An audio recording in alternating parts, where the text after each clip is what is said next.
Yes. I mean, obviously it depends on what water you're buying. Beer is really, really cheap here. For an average beer in Prague, it's gonna run you less than $2. There are farmers markets in Prague. Prague is plentiful in that aspect. In the grocery stores and in these farmers market, there's tons of amazing produce. If you have any dietary restrictions, that shouldn't hold you back because there are so many options in the city.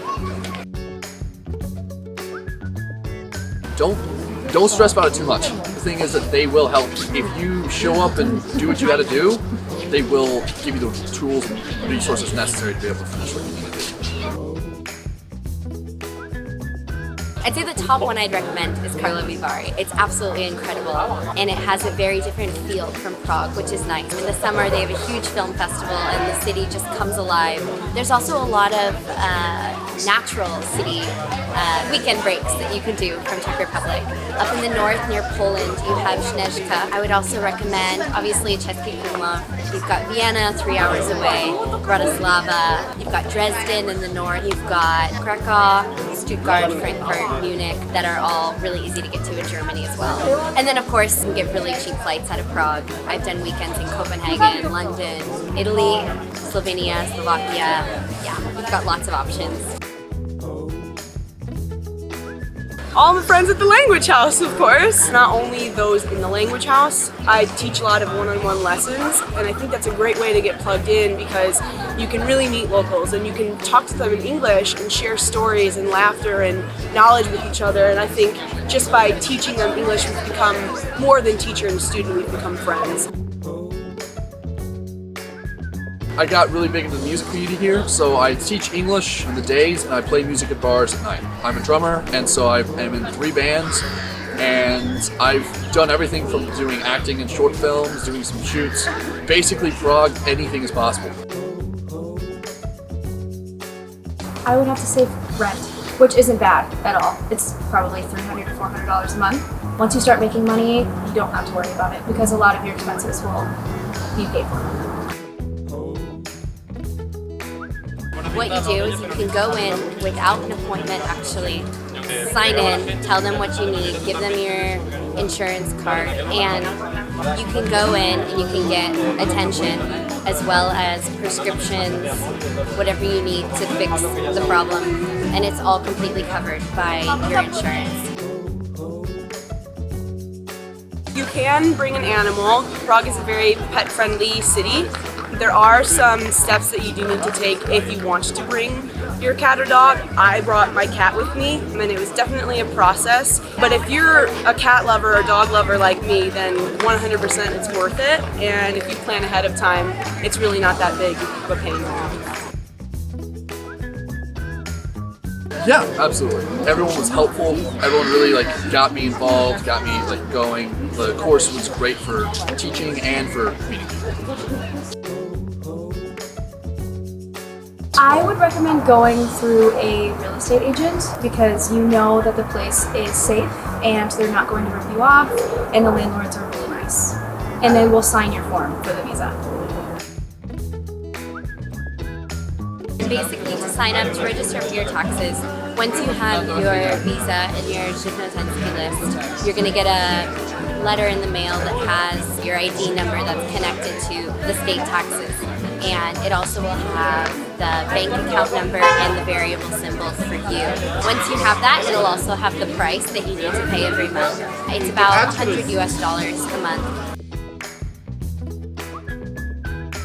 No, I don't think you're going to be at a disadvantage if you don't have past teaching experience. You might not have been a teacher at a school, but if you've trained somebody at your word, or if you have a little brother or sister, that teaching is kind of innate inside of you, and the Language House really brings that out. They prepare you so hard that once you go into a job after leaving the Language House, it feels a bit easier and it feels like you can do it. So that's one thing I loved about the Language House, is they really do prepare you for potential jobs and what's to come after. I would say take YLT. My philosophy is, the wider scope your skills and your certifications are, the more employable you are, the more people you'll meet. I didn't know that I was going to be teaching kids when I took it, and now I do teach kids. So it's always prepare for like the widest range of possibilities, because opportunity comes out of nowhere here. It's great. Honestly, I would recommend not staying in the bubble of the language house. I would pop out and then pop back in. If you do a lot of private lessons, like one-on-one conversational lessons, that's where I have my Czech network, and that's where I have made a lot of my friends. And it's really not that difficult to make Czech friends. Czech people are very, very nice and kind. It just takes them a little bit to warm up to you.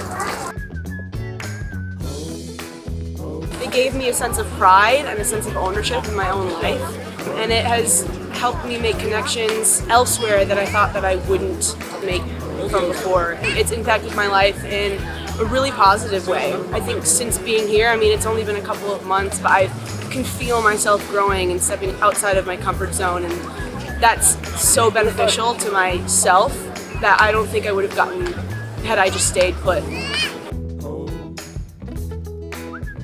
Honestly, anyone in the language house, especially the observers, everyone has some kind of special skill, or maybe some kind of area that they specialize in. Let's say Westergaard is like, oh, you should probably go talk to Adrian or Patrice about this, because it's one thing that they're more aware about than I am. So even within the course, it's very diverse of how many people have different skills.